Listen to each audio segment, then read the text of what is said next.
Topic 1, Lesson 3A. This podcast is about heat energy and in particular some specific heat. By the end you'll be doing some specific heat problems, so you might want to have your calculator out, some scrap paper perhaps, and definitely be trying the examples that I'll be doing at the end in terms of some mathematical calculations for specific heat. So we've talked about heat before, and that heat energy flows, and how heat is different from temperature, but I just want to review a little bit for you. So heat is a form of energy that flows from hot temps to low temps.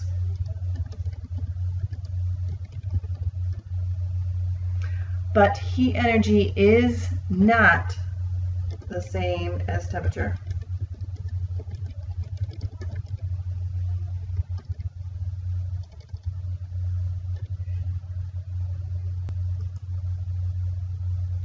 Remember from class when we said that a cold lake could have and does have more heat energy than a hot steaming cup of coffee? Remember that heat is a totality and temperature is an average. So again, although all the molecules that make up this lake are moving very slowly, so their individual kinetic energies are really low, so the average would be very low. So they would have a low temperature because they have a low average kinetic energy. If you add up all of those little itty bitty bits of energy that they do have, it would add up to a large number of heat energy, because that's not an average, it's a totality. And same thing with this coffee cup. Although the temperature is very, very high, the amount of heat energy that's in it compared to the heat energy that's in this lake is actually pretty low. And that's because there's not as many molecules, obviously, in this coffee cup as there is in the lake.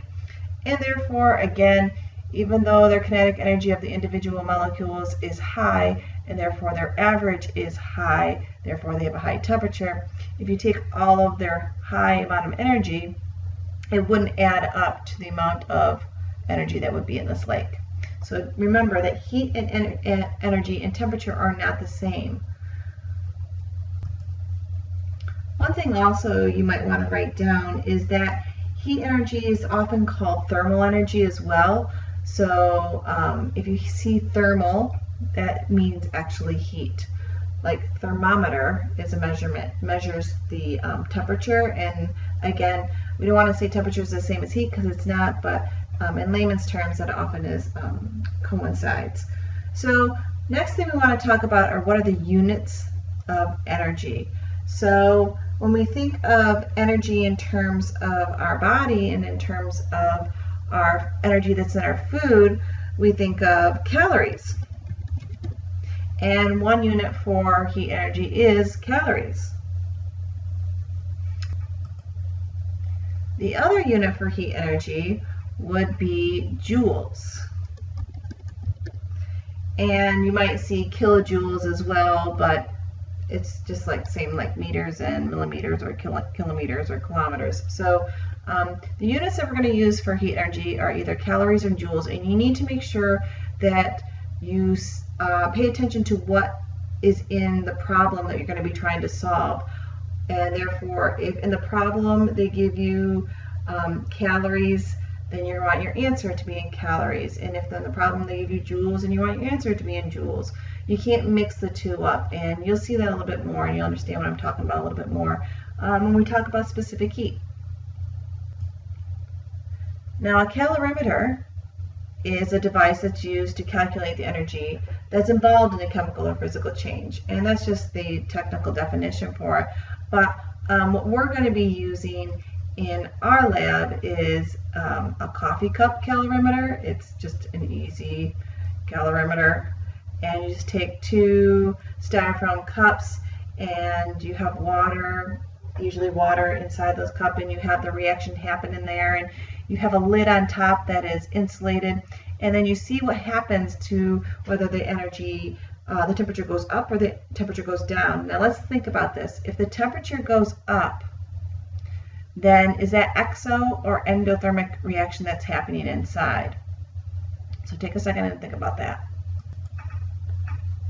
So if the water temperature goes up inside of here, inside of our calorimeter here, that means that whatever is happening inside, whatever reaction is happening inside, must be giving off energy to its surroundings, to that water, for that water temperature to go up. So if the water temperature goes up, you know the reaction is exothermic because that reaction gave off energy to the water, causing the water to go up. And the opposite is true as well, and you will want to write that down as well. If the temperature goes down, if the water temperature goes down, then that means that the reaction must have grabbed energy from its surroundings and took it away from its surroundings, and its surroundings are the water. So if the reaction took away energy from the water, then the water temperature would go down, and therefore the reaction is endothermic because it took energy, absorbed energy. Can't forget that exo and endo thing that we talked about in our last lessons. And another picture here of a calorimeter I have right here, and this is called a bomb calorimeter, and it's a fancier calorimeter that you might use if you're doing some college work, and some high school will use this, but really for our purposes an insulated cup works just fine.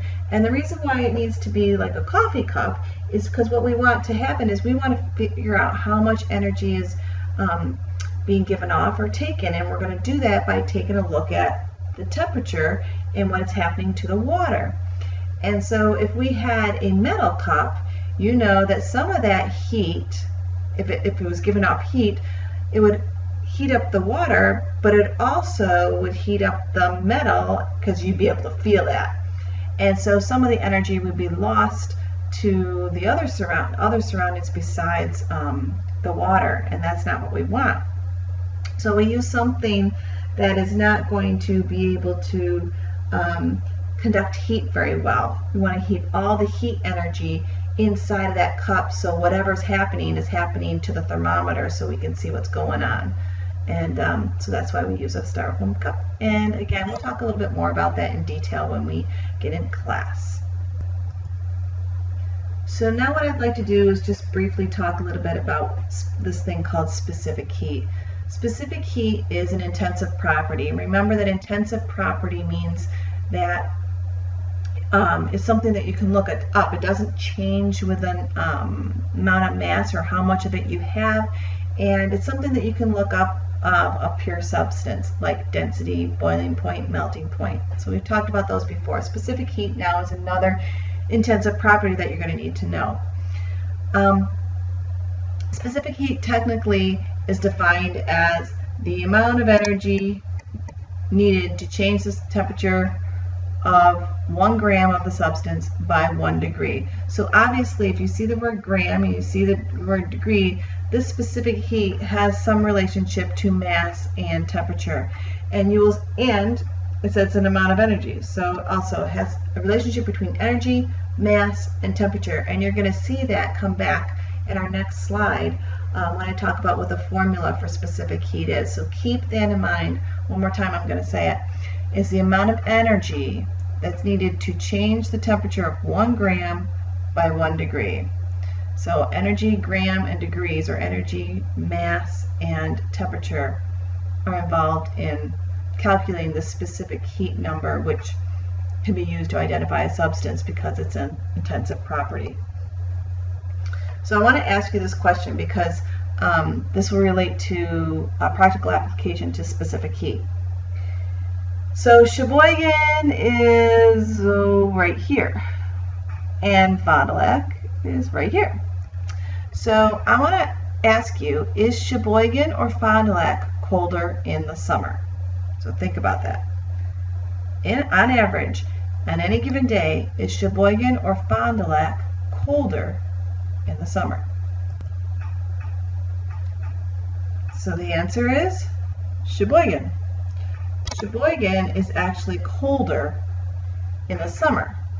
So now I'm going to ask you another question. How about the winter? Who is colder in the winter? Sheboygan or Fond du Lac?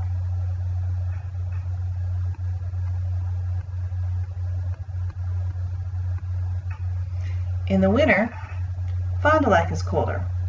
So now I want you to take a look at this map and tell me why you think that Fond du Lac, or why we know that Fond du Lac is colder in the winter, but Sheboygan is colder in the summer.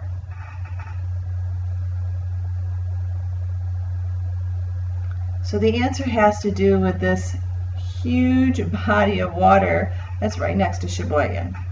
So Sheboygan is next to the water, and we know that water, it takes a lot more, it's a lot harder, a lot more time for the water in Lake Michigan to get warm. It can be June and 95 out, but the water for Lake Michigan is not 95. It is still quite cold, because water takes a lot of energy to change. It doesn't like to change its temperature very easily.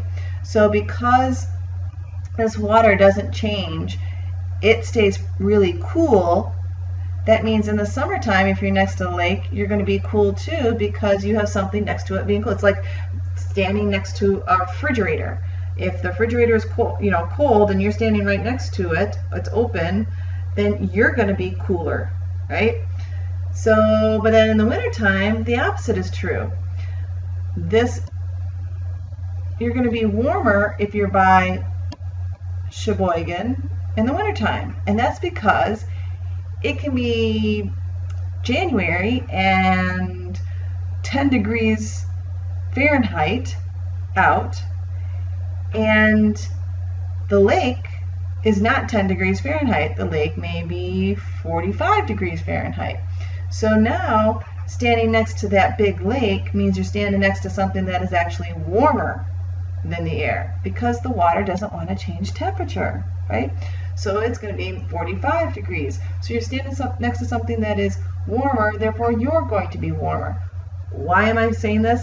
Because this proves what specific heat is. So if I had to ask you, what has a higher specific heat, air or water, what would you say? You should say that water has a higher specific heat. Because let's go back and look at what the definition of specific heat. It's the amount of energy that's needed to change the temperature of 1 gram of substance by 1 degree. In other words, it's resistance to change. So water does not want to change. It would take a huge amount of energy to change just 1 gram of it by 1 degree. So because it takes more energy to change water than it does to change air, water has a high specific heat. It has a high resistance to change. Okay?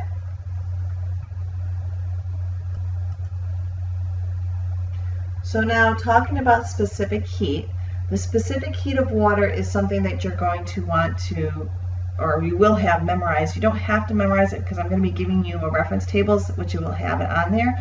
But after doing so many problems, it will be memorized for you. So I'm going to write it down for you here. So it is 4.18 joules per gram degree Celsius. And that goes back to this other slide. Let's see if I can get back to that one I wanted. This one. I said we have energy per gram per degree. Energy is in joules or calories, grams is in mass, and degrees for temperature. That's where this unit comes from. It's the amount of energy, joules, per gram degree Celsius. Now also, we said energy can be in calories, so you also should know that the specific heat of water is also 1 calorie per gram degree Celsius. So what does that tell you? That tells you that 1 calorie is the same as saying 4.18 joules. Okay, so this is where I'm saying in the question, if it's asking about calories, you need to make sure that you use this as your specific heat, which is an intensive property. It's a constant. And if you ask about joules, you need to use the 4.18 for your specific heat. So you need to be very careful. And again, we'll be doing many problems in class, and examples, and so we'll be able to practice this quite a bit. So the reason why this is important is because when the specific heat is known, then the amount of energy gained or lost can be found, and that's what we're going to be doing in our lab, is seeing how much energy is gained or lost. We're also going to use the fact that specific heat is an intensive property to determine the specific heat of an unknown metal, and then identify the metal, because we would experimentally find the specific heat, look it up, and be able to say, oh, this metal has this specific heat, I must have this metal. So that's what we'll be doing. So this is the formula for using specific heat. The amount of heat gained or lost is equal to the mass times the specific heat times the change in temperature. So this is the actual formula, Q equals mc delta T. Q is your heat, M is your grams, C is your specific heat, and delta T is your change in temperature. So Q is your heat. So if you're wanting to find joules or calories, there you go, calories, you're trying to find Q. If you want to know grams, then you're trying to find M. If you're trying to find specific heat, then you're trying to find C. And if you want to know temperature, you're trying to find delta T.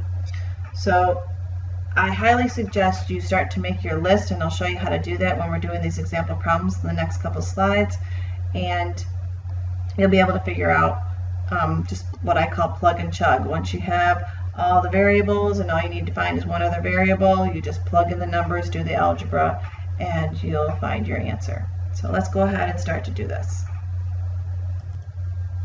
Okay, so here are 3 examples and specific heat problems.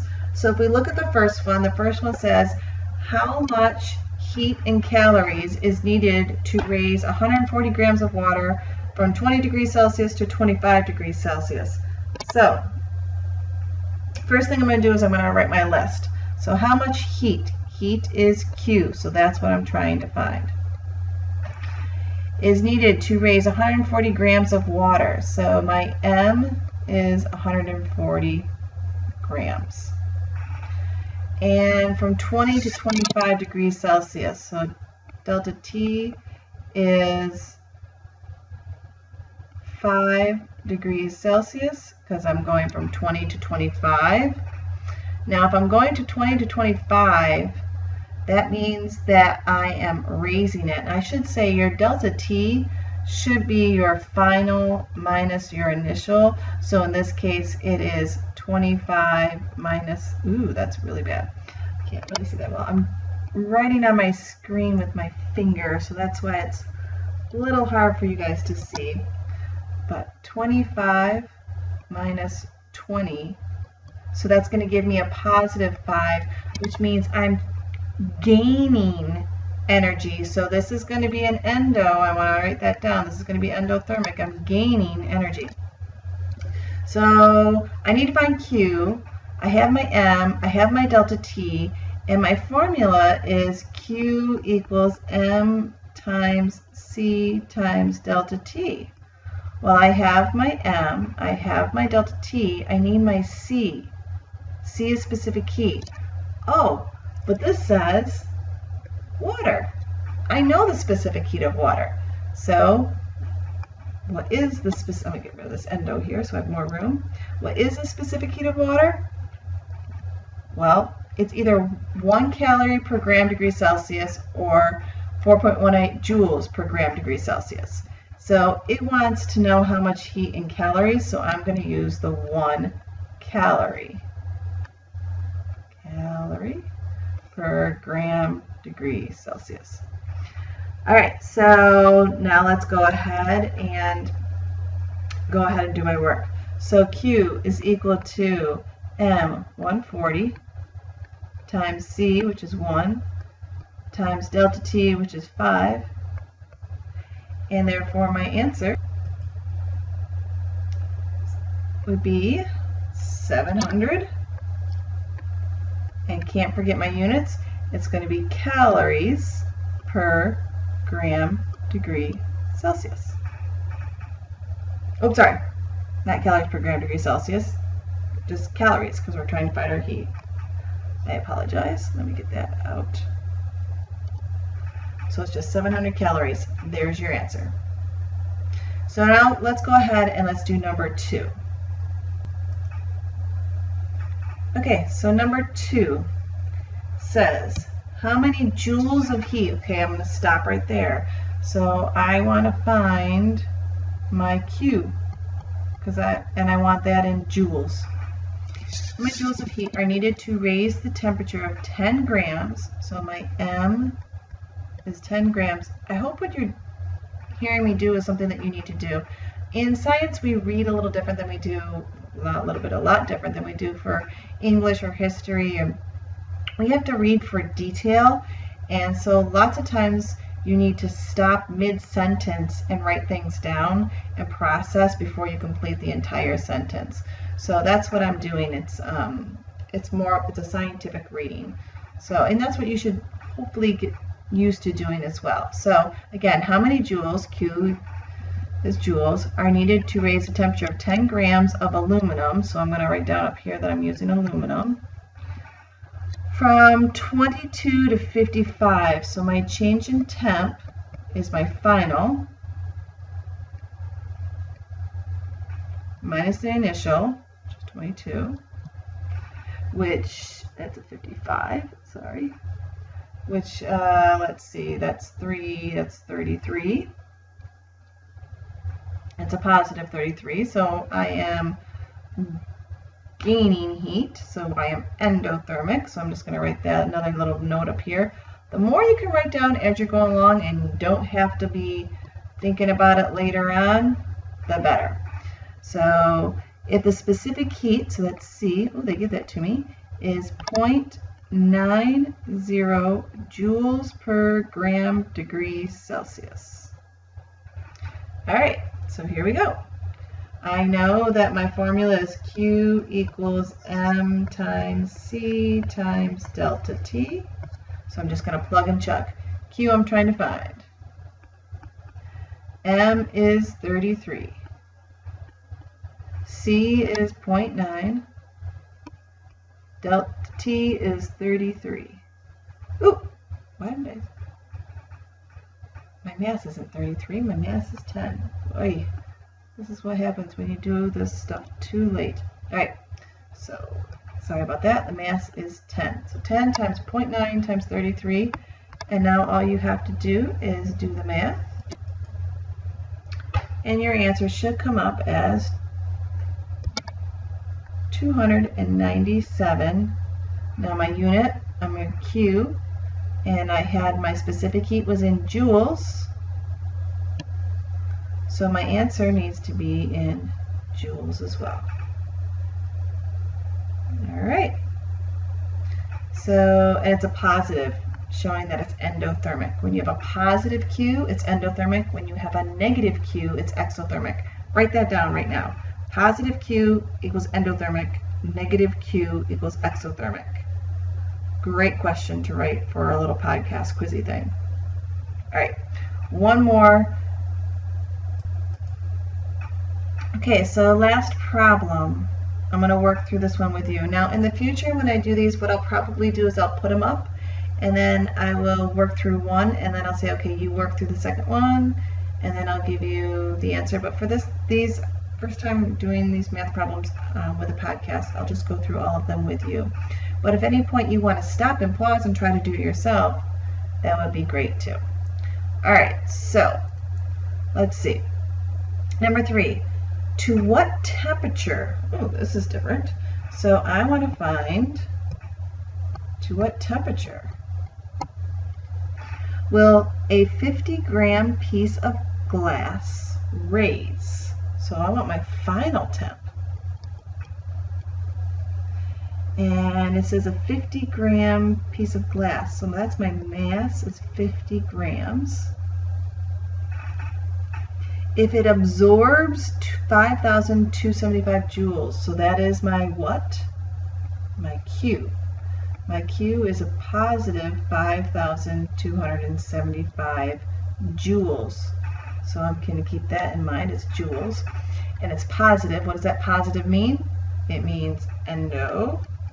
It absorbed. All right. Where am I? Of heat. And its specific heat capacity is, so that's C, it's 0.5 joules. That's a point there. 0.5 joules per gram degree Celsius.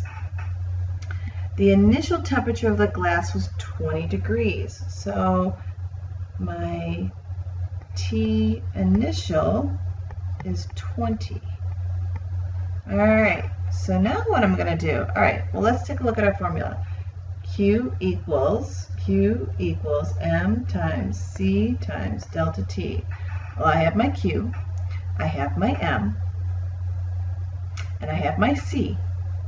So I can find delta T. So I'm going to do that. Whenever you're given something, do what you can do, and then once you get that answer, if it's not the final answer, you might be able to do something with it and make it the final answer. So that's what we're going to do. So Q, 5,275 equals M, which is 50, times C, which is 0.5, times delta T, which is what we're going to be able to find. And so what do we get when we do that? I want you to take the time right now, pause it, and figure out what your delta T is. Okay, so hopefully you paused and figured out what your delta T was, and your delta T should come out to be 211. So it changed the temperature of that glass by 211 degrees. So now what are we going to do? That's not what I wanted. I want to know my final temperature. Well, what do I know? My initial temperature was 20. I know that it was endo, so it absorbed. So then I know I'm going to take my 20 and I'm going to add the fact that it changed by 211 degrees positively because it absorbed. Now if it was negative Q, that means it would have released that much and I would subtract the 211. But here I'm adding the 211, so 211 plus 20 is 231 degrees Celsius. Whew, that's pretty hot. So my final temperature is 231 degrees Celsius.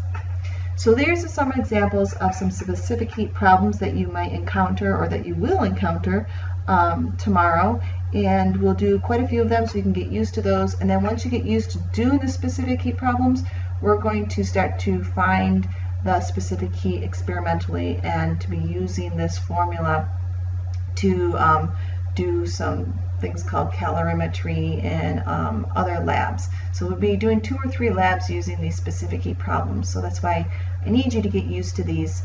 And if you have any questions, to please ask before we even get to those labs, because that'll make the labs so much easier if you know how to manipulate and solve these problems. And any questions, let me know tomorrow in class.